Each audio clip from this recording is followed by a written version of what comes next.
Boa noite, irmãos e irmãs, que a graça e a paz do nosso Senhor Jesus seja com todos e todas, amém? Estamos mais uma vez aqui nesse culto de domingo à noite, compartilhando uma palavra, uma mensagem com os irmãos. Dessa vez, nós vamos compartilhar uma mensagem que está lá em Lucas, capítulo 10, dos versículos 25 ao 37. Lucas 10, do 25 ao 37.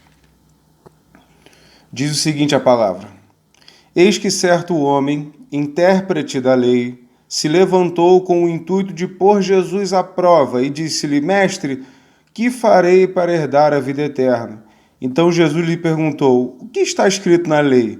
Como interpretas? A isto ele respondeu: Amarás o Senhor teu Deus de todo o teu coração, de toda a tua alma, de todas as tuas forças e de todo o teu entendimento, e amarás o teu próximo como a ti mesmo. Então Jesus lhe disse: Respondeste corretamente. Faze isto e viverás.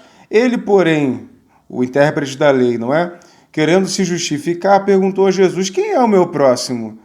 Jesus prosseguiu, dizendo: Certo homem descia de Jerusalém para Jericó e veio a cair em mãos de salteadores, ladrões, né? Os quais, depois de tudo lhe roubarem e lhe causarem muitos ferimentos, retiraram-se, deixando-o semi-morto. Casualmente descia um sacerdote por aquele mesmo caminho e, vendo-o, passou de largo. Semelhantemente, um levita descia por aquele lugar e, vendo-o, também passou de largo. Certo samaritano, que seguia o seu caminho, passou-lhe perto e, vendo-o, compadeceu-se dele, teve compaixão dele. E chegando-se, versículo 34, pensou-lhe os ferimentos, aplicando-lhes óleo e vinho, e, colocando-lhe sobre o seu próprio animal, levou-o para uma hospedaria e tratou dele. No dia seguinte, tirou 2 denários e os entregou ao hospedeiro, dizendo: Cuida deste homem, e se alguma coisa gastares a mais, eu te indenizarei quando voltar. Qual destes 3 te parece ter sido próximo do homem que caiu nas mãos dos salteadores? Respondeu-lhe o intérprete da lei: O que usou de misericórdia para com ele. Então lhe disse: Vai e procede tu de igual modo. Vamos orar? Querido Deus, amado Pai, nós pedimos a Tua revelação sobre esse texto. Te agradecemos, ó Pai, e te louvamos por essa noite, estarmos na Tua presença, ó Pai, podendo receber da Tua palavra. Abre nossas mentes e corações para que possamos estar no centro da Tua soberana vontade. É o que nós oramos, ó Pai, e te agradecemos no nome de Jesus. Amém.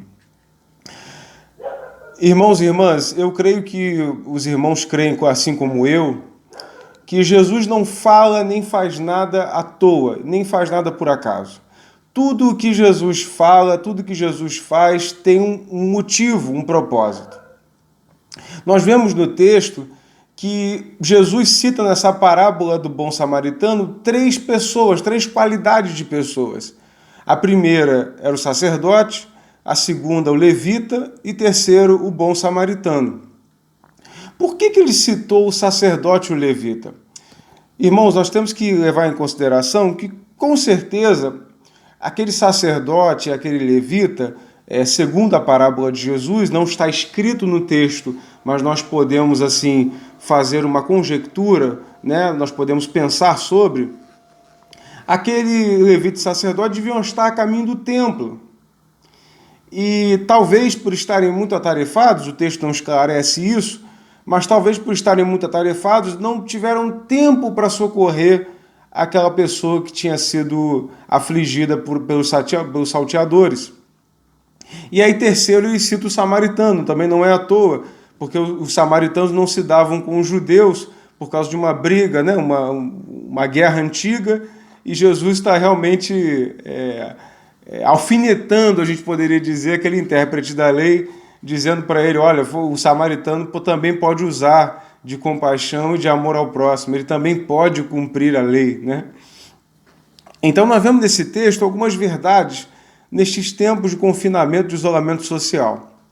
A primeira delas é que Jesus faz uma crítica para aqueles que frequentam o templo, para aqueles que são comprometidos com a casa de Deus, e veja, nós devemos ser comprometidos com a casa de Deus e com a obra de Deus. No entanto, a obra de Deus não se resume ao templo, a obra de Deus não se resume ao culto, a obra de Deus ela se faz na nossa vida quando ela é verdadeiramente transformada pelo sangue de Jesus. Então a primeira coisa que a gente observa é que Jesus está fazendo um apelo, uma crítica a pessoas que frequentam os templos, vão a cultos, mas não demonstram amor ao próximo. Muitos usam esse texto para dizer que, veja, todo mundo que está na igreja é um hipócrita, nós não precisamos de templos, Jesus não fundou templos. Isso é uma grande mentira. Se você observar e ler com calma todos os evangelhos, você vai ver que Jesus frequentava a sinagoga todos os sábados como um bom judeu. Ele participava de todas as reuniões porque ele cumpriu em tudo o que a lei determinava e ele jamais desabonou a ida ao templo. Então Jesus fez todas essas coisas. Agora ele faz uma crítica. Ele diz: o samaritano amou ao próximo mais do que o levita e o sacerdote que estavam indo ao templo. E aí é que está a nossa reflexão. Nesse tempo que a gente está em isolamento social, eu quero te convidar a você ser igreja mesmo à distância, mesmo sem o templo. Seja igreja ligando para as pessoas que você não fala há muito tempo.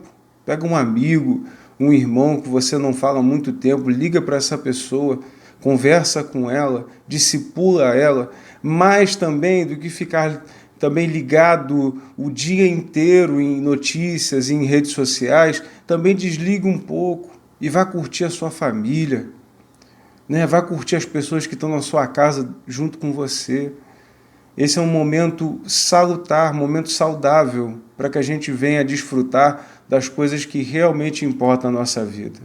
Aí você pode dizer: pastor, mas e as condições financeiras?